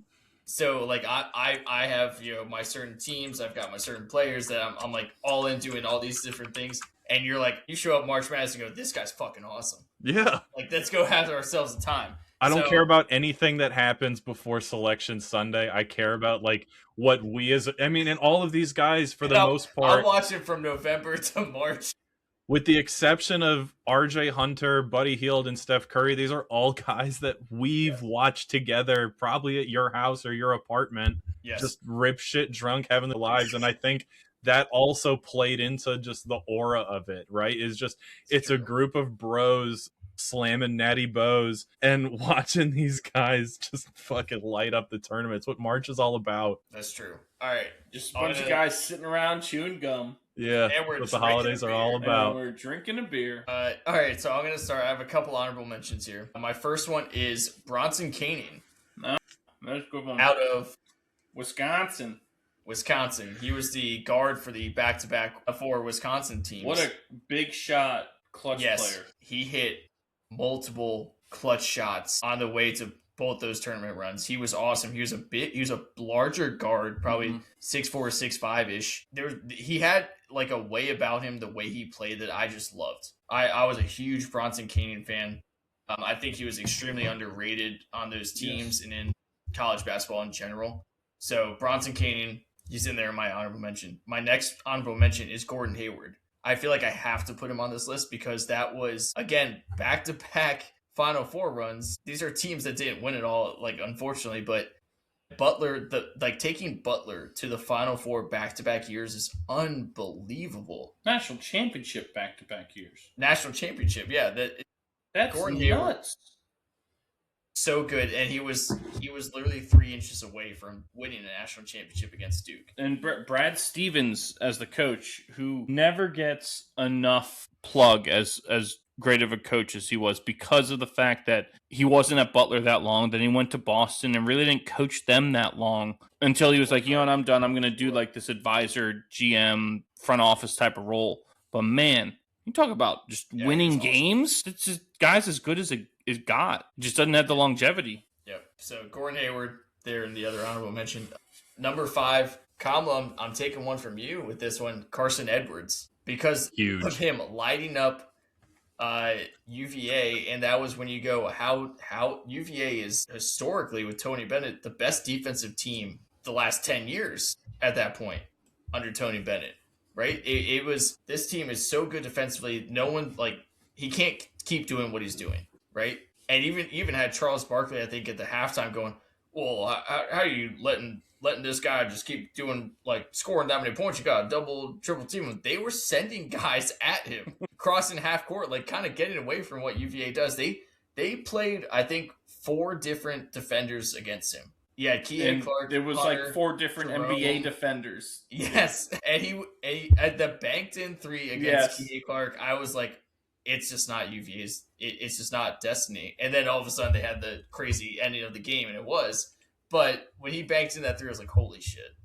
Like, this guy can do no wrong. I think that is my single greatest performance I've ever seen in a college basketball. I was going to say, it's probably the greatest performance in a loss ever. Yeah. Like, the fact that they lost that game is almost unimaginable because of how absurd that performance was. It's like, there's zero chance you could ever lose a game when you have a guy do that. And yeah, I think it's the best performance ever by a player college-wise in a loss. I just, in recent memory, I think it's my, like, the best performance I've seen from a college player in general in those like moments. Like it really is. My next one, Frank Kaminsky, Wisconsin, again, the back-to-back Final Four teams.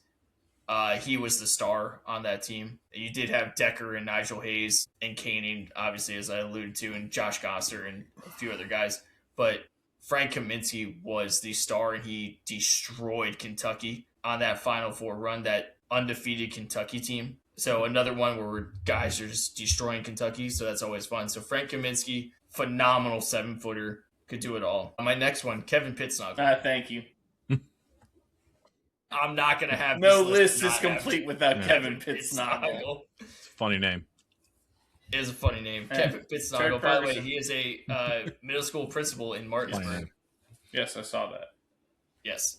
He's, God, I mean, that is just like one of the greatest, like most genuine, like basketball players you've ever seen and watched. Just, I love the Pitsnogle story and just him, just a 6'10", just goofy dude, draining threes and making life hell for everyone. Contested threes too. It wasn't like his defender just camping in the paint, being like, "Oh, I dare to shoot it." You knew he was out there shooting. Yeah, he was so good. Kevin Pitsnogle with the Beeline teams, man. Those were some fun teams to watch. It is crazy the difference of philosophies between the Beeline teams and the Hugs teams. But Kevin Pitsnogle, awesome. My number 2 guy, Ty Lawson, UNC. I knew that was going to be on there, yeah. Yeah. Him or Raymond Felton wanted it. Ty Lawson is one of my favorite players ever. I love that he also wore number 5.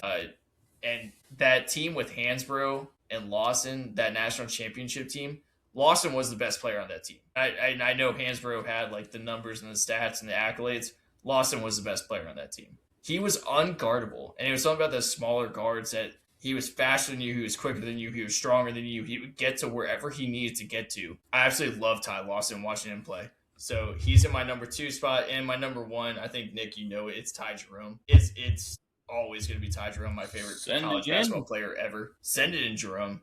I think people like overlook what he did on that national championship team and how good he was.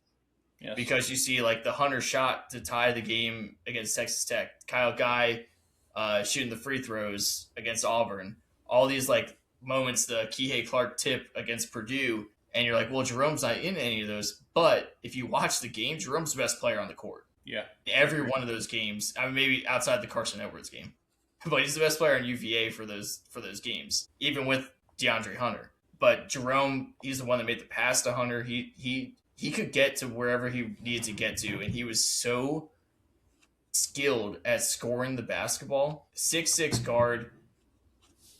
It was one of those things where like I remember the halftime reports of like Barkley and all these guys going like, how is he making these shots? Like, well, if you watch him play, if you knew where he's from, he's just playing street ball. Like these are shots that he's accustomed to. So yes. Ty Jerome, he's my number 1, was always going to be my number 1. I like it.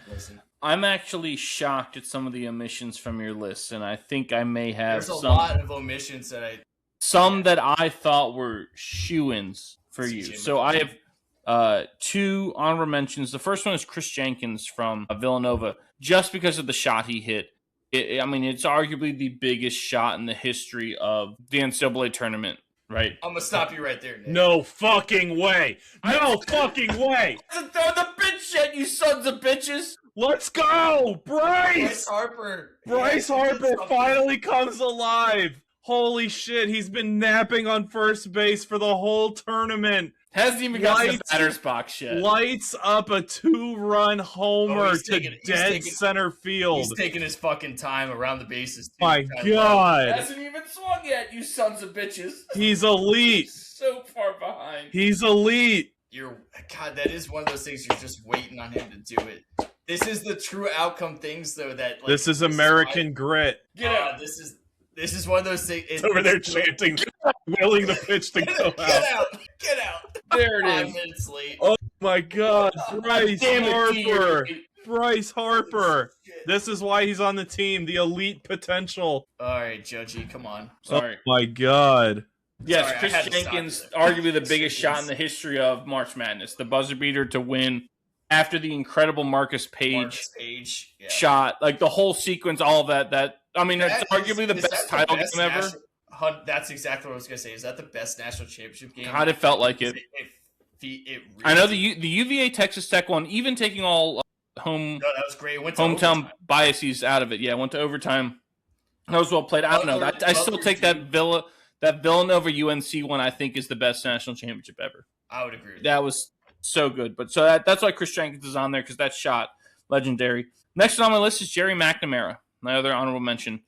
The head coach at where, boy? Siena, Siena St. Bernard's. Yes, Siena University, formerly Siena College. But yes, Jerry McNamara. And yes, some of it's for obviously a lot of what he did in the NCAA tournament, but also the Big East tournament. It should be renamed the Jerry McNamara tournament because of what he did in that. Is 7 overtime games. Insane. UConn 6 overtimes. Whatever. I think it's 6. Yeah. Right, number 5. And again, this is one I am shocked is not on your list. Maybe because he beat your Mountaineers, but Thomas Walkup, who now plays for the Greek national team, the Lumberjack himself. Yes, I thought about it. I wanted it, but I went with other guys. From Stephen F. Austin, he literally looked like the mascot out there. He was awesome. He was incredible and just destroyed my Mountaineers, and we deserved every bit of that. Should have beat Notre Dame the next game. Yes, but Thomas Walkup. The great Mike Bray, Notre Dame, by the way. Number 4 actually is a combo here, and you brought up both these people before. It's the combo of Frank Kaminsky and Sam Decker. I felt like Decker was the better player in March Madness. He was, like the tournament, but like you said, Kaminsky was like the straw that stirred the drink. Excuse me. So I had to combine them, and so that's my number 4. Number 3 is Steph Curry. For what Kamlo said, the run he went on is stuff of legend because he's out there playing with like just might as well be us. Yeah. Seriously, not to take anything away from those guys. Obviously, it is all tongue in cheek. All of you guys out there are much better than we'll ever be. But at the same time, though, he's out there with Davidson. Did you know? Like just very destroying. Nice. I'm sure it's a beautiful school, beautiful campus. But just destroying people out there, and was within a little bit of getting to the Final Four, right? They lost in the Elite Eight to Kansas. Is that what it was? I think so. Right? So one of the greatest individual performances of the tournament ever is Steph Curry there. Number 2. What I love about too, like some of these guys you're naming, think about the coaches they beat, right? That to me is also one of the biggest things. Like you talk about Thomas Walkup, well, he beat Hugs, Hall of Famer. Right? Well, he might have been stripped of his Hall of Fame now. But you talk about Steph Curry beating Bo Ryan in Wisconsin. Like, did they beat Wisconsin? Yes, he destroyed Wisconsin. They played Wisconsin during that? Yes, they did. I just remember the Georgetown one. They smoked. Didn't he smoke Georgetown? Yes, he did. And was it Roy Hibbert or was it like Greg Monroe? I forget what. But yeah, you're right. And my number 2 kind of goes into this, and I'm shocked that you don't have this. This is the current Colorado State head coach, Ali Farokhmanish from Northern Iowa. When the ultimate onions shot, when he just pulls up from 3 against Kansas with 30 seconds left and just buries the dagger and calls game. When he didn't have to, but it's like it felt like he had to. That's one of the best performances ever because of the fact, again, it's Northern Iowa. He's playing Kansas with all of these pros on the team, and he goes in there and he is the ultimate David slaying Goliath. I am shocked Ali Farokhmanish was not on your list. It's a miss on my part. My thought process was more guys that like, okay, who are my favorite players, and then what did they do in March, and let's go with that, rather than the favorite March. That's why the March moments, I think it would have had Farokhmanish, but March. Oh, that is unbelievable. That performance is. I was watching Kevin Harlan, who called that game, talk about it, and was like, "It's my favorite, or arguably the favorite college game I've ever called." And the best performance I've ever seen was Ali Farokhmanish against Kansas. It was that really to me was like a seminal moment in my college basketball fandom. Like that was, when it was like, okay, I have to watch this tournament every year. Like, yes, I felt like it, and I loved it, but I never fully got it until that. that made me fully understand all of it, because this little guy from this school that I had never heard of at the time of my age, obviously now I know Kurt Warner went there, and obviously they've had success since then in the tournament, but this little school out in northern Iowa taking down Goliath of Kansas with Ali Farouk-Manesh was just awesome, right? And then my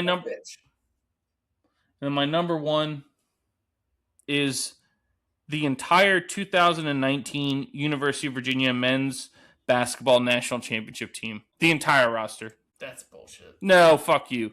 You can't say that to me as you can't say no, seriously. You can't say that to me because as a non-alumni, you cannot say that to me. That entire roster deserves that recognition because of what they accomplished, how they accomplished it. No, you have to allow that, and you have to give that to me. The entire roster, the whole thing.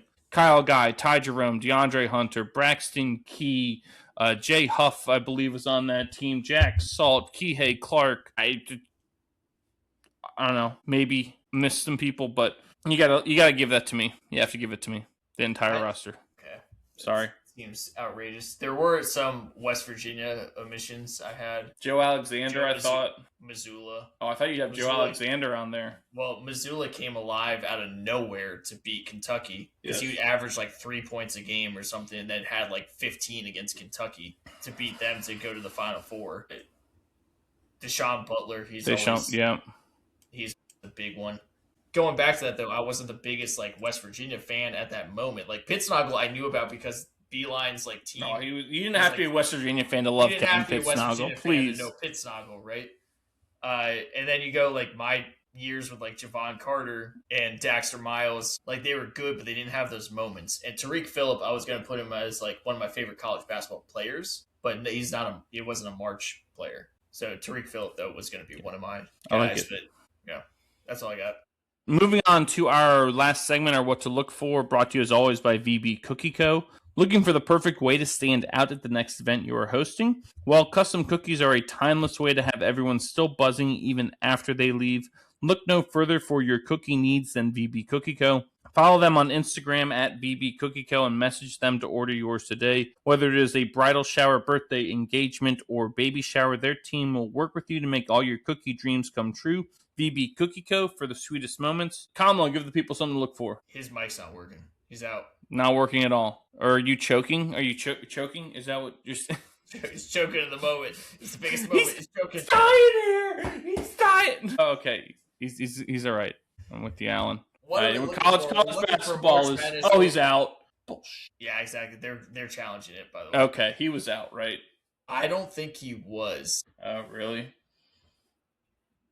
It might literally be a tie. I don't think you can overturn it. Which tie initially there's I mean it's a heck of a pick. Oh, you're right. I thought initially he was out. I think there's no way it's getting overturned. He's gonna be safe. Yeah, he's safe. Yeah. But Kamala says March Madness, which is valid. Which is what I'm gonna say because it's March and it's madness, and I'm gonna see you guys here at some point this weekend, and we're gonna drink and fight, and we're gonna make our ancestors proud. Thank you. So I do have a list because there is a shit ton outside of March Madness still happening that is least worth mentioning because we are a sports show. We're not a March Madness show or NCAA basketball. So I wanted to mention it. First, the second leg of the Sunshine Double. That's the Miami Open. So the Sunshine Double is Indian Wells in California and then Miami Open in Miami for tennis. So Aryna Sabalenka, she's looking to become the fifth woman ever to claim the Sunshine Double. She took out Elena Rybakina, who she lost the Australian Open to, in 3 sets in a third set tiebreaker. So she's looking to become the fifth woman to win both of those back to back.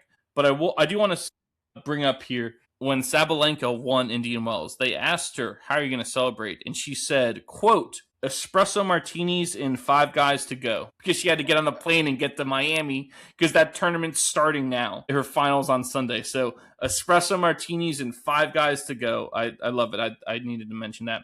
Good espresso martini. Yes. Golf is taking on South Africa for the first time. The former Stinger GC, which is the South African team, they are now the Southern Guard, is what they by, but it's the first time Live Golf has been in South Africa, so that should be a raucous, crazy fun environment. Then I have NASCAR's in Darlington. That should be good. Real Madrid takes on Atletico Madrid. That's number 2 and 3 on the table in La Liga. Men's lacrosse, you have number 16 Army traveling to number 5 UNC. That was the one game that caught my eye there. NCAA men's hockey, you have the conference finals.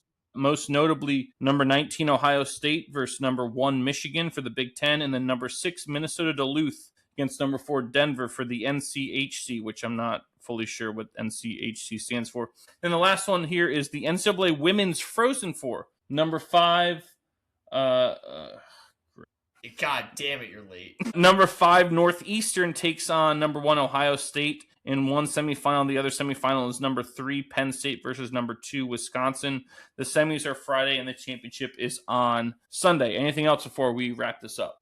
Fucking Eugenio Suarez hit a double in Venezuela's up 3-2 in the top of the 9th with no outs. Run around second. Is Kamala able to play the clip? He should be able to. Even without a microphone. Right to jail, right away. We have the best patients in the world because of jail. Thank you. Overcooked chicken, undercooked fish. Believe it or not, jail. I get that under and over. That's going to do it for us here at What Caught My Eye, or WCME Sports. Don't forget to follow us on all of our social media. That's on X, Instagram, Facebook, Twitch, TikTok, Snapchat, and Threads at WCME_sports. Our episodes drop every Wednesday at noon on Spotify, YouTube, and iHeartRadio. And all of that information can be found on our website, WCMEsports.com. For the boy Stephen Vesci and the man Stephen Kamlo, I am the coach Nick Vesci, reminding you to be decent to each other. Have a good one, and we will see you next time. Take care, Guatemala.